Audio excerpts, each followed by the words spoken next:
मतलब 11th में आपको याद है एक वो कल्चर आता है जो आपको ओवरनाइट ट्रिप्स पे लेके जाते हैं, है ना, ओवरनाइट पिकनिक्स पे लेके जाते हैं। मैं उत्तराखंड से हूँ, हमें लेके गए हिमाचल, फुद्दू बैंचो ट्रिप। हमें कहाँ पहाड़ से पहाड़ घुमा रहे हो, बच्चों ने अभी नई नई दारू पीनी शुरू करी, हमें गोवा लेके जाओ, है कि नहीं।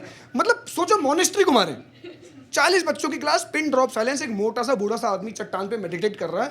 Zorawar Singh is like old monk on the rocks.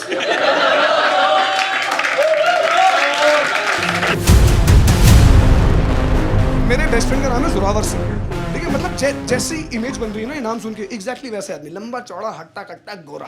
गोरा इंपॉर्टेंट है इस कहानी में, ठीक है ना। I tell you about him. So I met this guy in 11th class. Zorawar Singh मेरे स्कूल में आया 11th क्लास में, और 11th क्लास तक ना मेरी और उसकी ज़िंदगी में एक बेसिक डिफरेंस था, वो था स्कूलिंग का। I will explain. मतलब जोरावर सिंह ऐसे स्कूल से था, वो स्कूल होते हैं ना जहाँ के बच्चों को इतनी अच्छी अंग्रेजी आती है कि वो जाके अंग्रेज़ों को भी सिखा सकते हैं। आ रहा कोई ऐसा आदमी दिमाग में? हा? इनके सामने आप ग्रामर की मिस्टेक नहीं कर सकते, इनके सामने बोलो आप आई डजंट डज, ये चक्कू घोपने को उठता यार मरोड़ के है। इनका निकनेम है ग्रामर नाजी। इनको हर एक आसान से इंग्लिश वर्ड का एक मुश्किल वर्ड भी आता है। अब आ रहा है कोई ऐसा आदमी दिमाग में? है कोई यहाँ पे? आप ह्यूमन बींग्स का होमोसेपियन दोस्त, अच्छी बात है ना, तूने एक अच्छी नई लैंग्वेज मास्टर करी, वेरी गुड, क्यूडोस।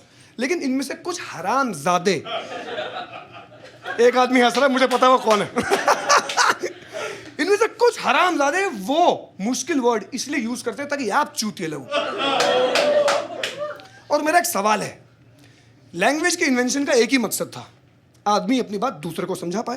तुझे सबसे ज्यादा लैंग्वेज आती है, फिर भी तुझे अपनी बात मुझे 2 बार समझानी पड़ेगी। तो चूतिया कौन है? मेरे सामने फ्लेवर कास्टेड बोलेगा, मैं तो मतलब पूछूंगा। और मैं ऐसे स्कूल से था जहां पे अंग्रेजी सिखाने का एक ही तरीका है, हिंदी बोलने पे 150 रुपए फाइन।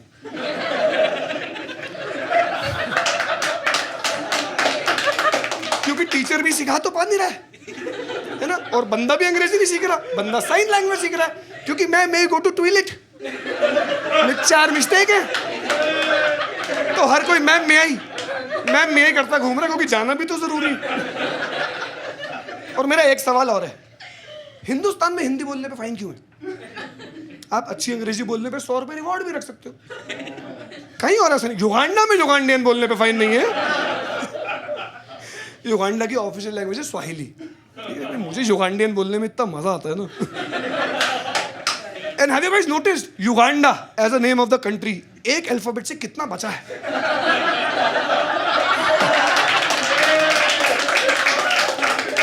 अगर एंड में एक ही जगह यू होता तो हम सब हिंदुस्तानियों ने युगांडू बोल के रेल बनाती होती है। और आप सोचो युगांडू में अगर किसी को सच्ची में गांडू बोलना तो उसे 2 बार बोलना पड़ेगा, युगांडू यू आर गांडू। इन अच्छे स्कूलों के नाम सुने आपने? मतलब जोरावर सिंह के स्कूल का नाम था सेंट मेरीज कॉन्वेंट स्कूल। मतलब नाम सुन के लग रहा है कि बच्चा तमीज का ही निकलेगा। Doon international, wine battalion. हमारे स्कूलों के नाम बहन या तो ऐसा होगा कि खुददार बच्चा बता ही नहीं सकता पब्लिक में। Little flower public school, little flower public school. कोई 12वीं का बच्चा इंटर स्कूल फेट में जाके बता सकता है कि मैं लिटिल फ्लावर्स हूं? नहीं तो हम क्या करेंगे, हम सेंट मेरीज का सेंट उठा लेंगे, दून इंटरनेशनल का इंटरनेशनल उठा लेंगे, और अपना सरनेम घुसेड़ देंगे बीच में, saint Malhotra international convent school. पूरे शहर की गाना फटी हुई कि मल्होत्रा जी तुम रोज रात को ओल्ड मॉन्क का अद्दा टेक रहे हो, तुम कब से सेंट हो गए?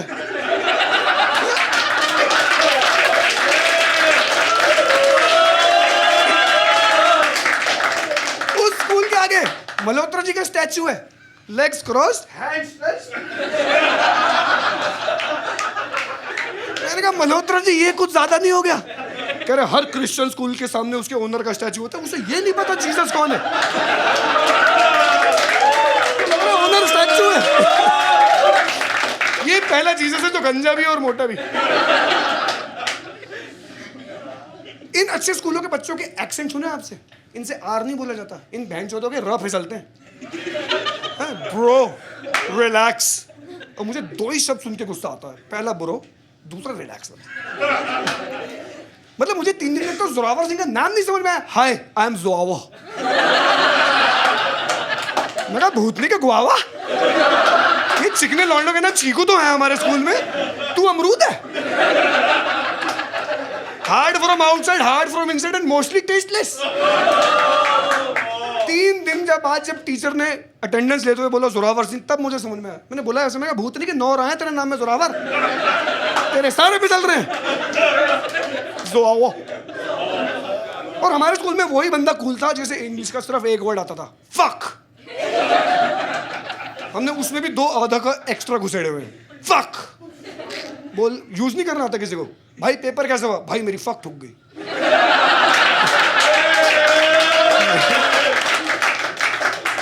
कैसे करेंगे मैम इसको हिंदी में ट्रांसलेट कैसे करेंगे? है कोई कर सकता है? भाई पेपर कैसा हुआ? भाई ठुक गई, ठुक गई।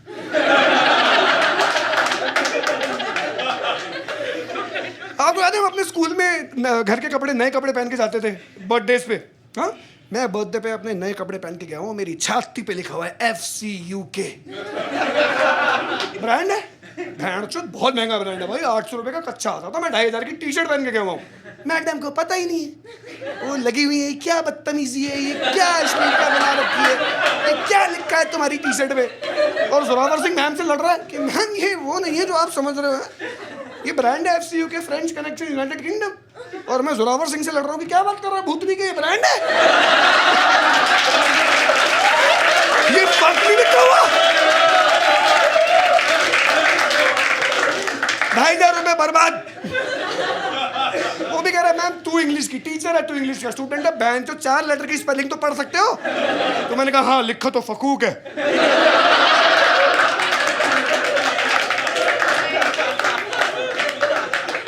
टी-शर्ट से ज्यादा यार ये आदमी जो टी-शर्ट पहन के आता था ना, उसका हर चीज का कुछ मतलब होता था, या तो प्लेन या फिर black live matters, save trees. मेरी क्लास के 5 लौंडे ग्रुप में टी-शर्ट पहन के बैठे हैं, आगे लिखा हुआ है G for goal, G for girl, follow your goal, the girl will follow. और पीछे लिखा हुआ है #पर्पस ओवर पुस्सी। पूरी दुनिया बोल रही है कि अच्छा अच्छा, आगे से भी चूती और पीछे से भी। इस भूतनी वाले को सारे सोसाइटल कॉन्सेप्ट पता थे कि समाज में क्या ठीक है क्या गलत। 10वीं के बच्चे को यार, 11वीं के बच्चे को कि bro fat shaming is bad, eve teasing is wrong. मुझे घंटा नहीं पता इसका मतलब यार। कैसे बताओ? मैंने रोमांस सन्नी देओल से सीखा है। मेरी नहीं हुई तो काट दूंगा। What else is true? भाई मेरी नहीं हुई तो मरना पड़ेगा मैम। गदर लगी हुई आज तक हमारे शहर में। बैंचो डेट बजाने से पहले 4 बार हैंड पंप पुलिंग कंपटीशन होता है हमारे शहर में। पहला मल्टीप्लेक्स खोला तो घायल, घातक, गदर, जिद्दी और लगा दी उन्होंने। सन्नी देओल की 6 पिक्चर। और पता नहीं ऐसा क्या बैंचो विधि का विधान है कि हर ऐसे लोकल स्कूल में ना 11वीं में एक ऐसे फैंसी स्कूल का बच्चा आता है। नोट करा आप लोगों ने? वो पता क्यों? क्योंकि बाप को लग रहा होता है बच्चा बचपन से बैंचो बोर्डिंग में पढ़ा है, 2 साल मेरे पास भी रह ले। बाप को ये भी पता है कि अगर वो 2 साल वहां रह गया तो वो कोकेन करेगा। बाप चूतिया नहीं है, बाप भी उसी स्कूल से। मतलब ये जोरावर सिंह क्लास में है ना, बहन जो सारी फीमेल अटेंशन इसको मिलने लग गई बिना बात के। मतलब 10वीं तक जो आपके स्कूल में लौंडा स्टड होता है ना, उस पर आपको तरस आने लगता है। ये मैं अपनी बात कर रहा हूँ 3rd पर्सन में। शर्तें लगती थी कि भाई राहुल भाई को 8 रोज तो मिलेंगे ही रोज डे पे, 6 प्रपोज तो आएंगे ही, और वैलेंटाइन डे पे चॉइस होगी 3 में से। मैं भैंचो रक्षाबंधन पे स्कूल बंक मार के बैठा हुआ हूँ, सर दर्द का बहाना करके, बाप के सामने क्रॉसिंग खा के, क्योंकि बाप मेरा भी चूतिया नहीं है। मेरा बाप भी मेरे स्कूल से है। But I tell you one thing, मतलब एक इंसिडेंट ऐसा हुआ which made us amazing friends. ठीक है, मतलब 11th में आपको याद है एक वो कल्चर आता है जो आपको ओवरनाइट ट्रिप्स पे लेके जाते हैं, है ना, ओवरनाइट पिकनिक्स पे लेके जाते हैं। मैं उत्तराखंड से हूँ, हमें लेके गए हिमाचल, फुद्दू बैंचो ट्रिप। हमें कहाँ पहाड़ से पहाड़ घुमा रहे हो, बच्चों ने अभी नई नई दारू पीनी शुरू करी, हमें गोवा लेके जाओ, है कि नहीं। मतलब सोचो मॉनेस्ट्री घुमा रहे, 40 बच्चों की क्लास, पिन ड्रॉप साइलेंस, एक मोटा सा बूढ़ा सा आदमी चट्टान पे मेडिटेट कर रहा है। Zorawar Singh is like old monk on the rocks. Single handedly उस आदमी ने पूरा स्कूल मॉनेस्ट्री से बैन करवाया है। मैंने कहा भाई सैल्यूट भी है और दोस्त भी है। आप guys give me loud chair if you remember कि 11th 12th में सीबीएसई बोर्ड में एक इलेक्टिव सब्जेक्ट होता है जो आप चूज करते हो, है ना? फिजिक्स केमिस्ट्री मैथ्स के साथ कोई बायो लेता है, कोई कंप्यूटर साइंस लेता है. सबसे फुद्दू इलेक्टिव आपके हिसाब से कौन सा है? Home science. No, I think physical education is the. एक ही आदमी ने मेरे जोक की गांड मारी, वो मुझे पता कौन है. फिजिकल एजुकेशन फुद्दू बैंचो सब्जेक्ट. भागने के नंबर है. Mind it, it is not even a race. सिर्फ भागना है. कौन है जो गलत भाग रहा है? कौन है जिसकी टांग नहीं आगे आ रही भागते हुए? मेरे स्कूल में 3 लौंडे थे जो फिजिकल में फेल थे. फिजिकल में अगर सर बोले रन तो तुझे गुलाटी मारनी पड़ेगी fail. On top of it मेरा और जोरावर सिंह का इलेक्टिव सब्जेक्ट था home science. Home science, have you heard of this subject? ठीक है, मैं बताता हूँ. होम साइंस के प्रैक्टिकल के ना 2 होते हैं. एक आपको सबमिशन करना होता है और आपको घर से खाने का सामान लेके आना होता है. केमिस्ट्री लैब में बैठ के खाना बनाना होता है. मतलब आप ये सोचो, जब हमने इलेक्टिव होम साइंस लिया ना, हमारे टीचर की गांड फट गई. हमारा टीचर इज लाइक, बेटा तुम नॉर्थ इंडिया के टॉक्सिक मैस्कुलिनिटी से भरे हुए इतने छोटे से शहर के बच्चे इतने प्रोग्रेसिव. Home science.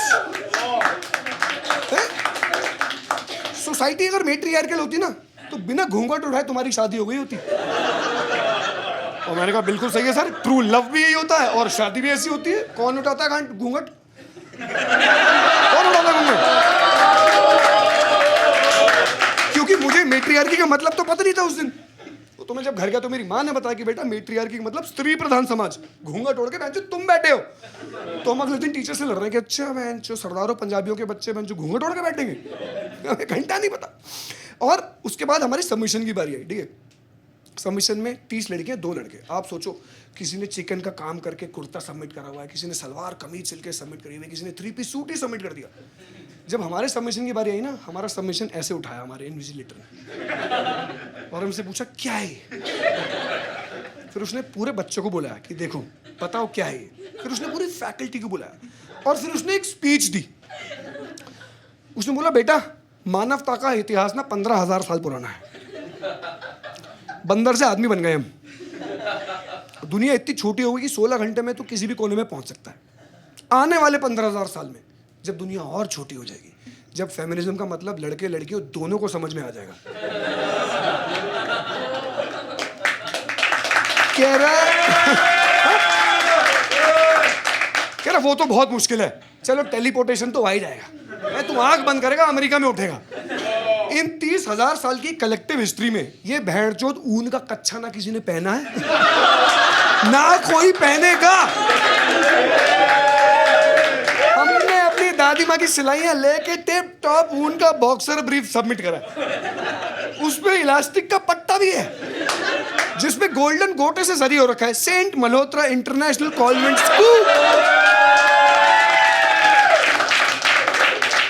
इसलिए क्योंकि एल लिखने की जगह ही नहीं बची थी उसमें वो विंडो भी है, मैम मैं आई वाली. उसपे FCUK का टैग भी है जो मैंने टी शर्ट से फाड़ा था. उसके बाद आई हमारी खाना बनाने की बारी. ठीक है, अगेन 30 लड़कियां 2 लौंडे. कोई पनीर बना रहा, कोई दाल बना रहा, कोई भिंडी बना रहा. हमने बनाया रायता. वो दही लेके आया, मैं बूंदी. नमक भैंचो दोनों लाना भूल गए.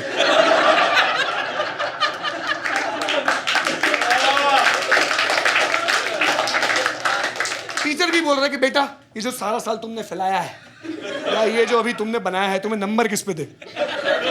आप सोच रहे हो वो दूर गांव से इन्विजिलेटर आया हुआ था यूपी रोडवेज की बस पकड़ के. ठीक है, वो राउंड पे निकला, उसने दूर से देखा 2 लौंडे तगड़े कसरती दही भेंट रहे. उसके दिमाग में तो मटन मैरिनेट हो रहा है. लगा इस दही में भी हल्दी मिलेगी, काली मिर्च मिलेगी, फिर इसमें जाएगा 1 किलो मटन. साइड में मैरिनेट होगा, लोहे की कढ़ाई निकलेगी, भैंचोद आधा किलो देसी की, खड़े मसालों का छौंका, अदरक प्याज लहसुन का तड़का. और फिर कहीं 1.5 घंटे में मटन बन के निकलेगा. सोचते सोचते हमारे पास आ गया, हमें ऑल द बेस्ट बोल के गया. जोरावर सिंह को बोल रहा है बेटा तुम्हें एक्स्ट्रा टाइम भी दे दूंगा. और मैं जोरावर सिंह से बोल रहा हूँ जोरावर रायते के लिए एक्स्ट्रा टाइम. वो जोरावर सिंह मुझसे बोल रहे भाई वो तो ठीक है कौन जो फीका रायता खाने के लिए इतना एक्साइटेड है? आगे क्या मेरा बैंचो पनीर रोज खाता हूँ 15 नंबर, दाल बीवी रोज बनाती है 10 नंबर, भिंडी बैंचो फेल।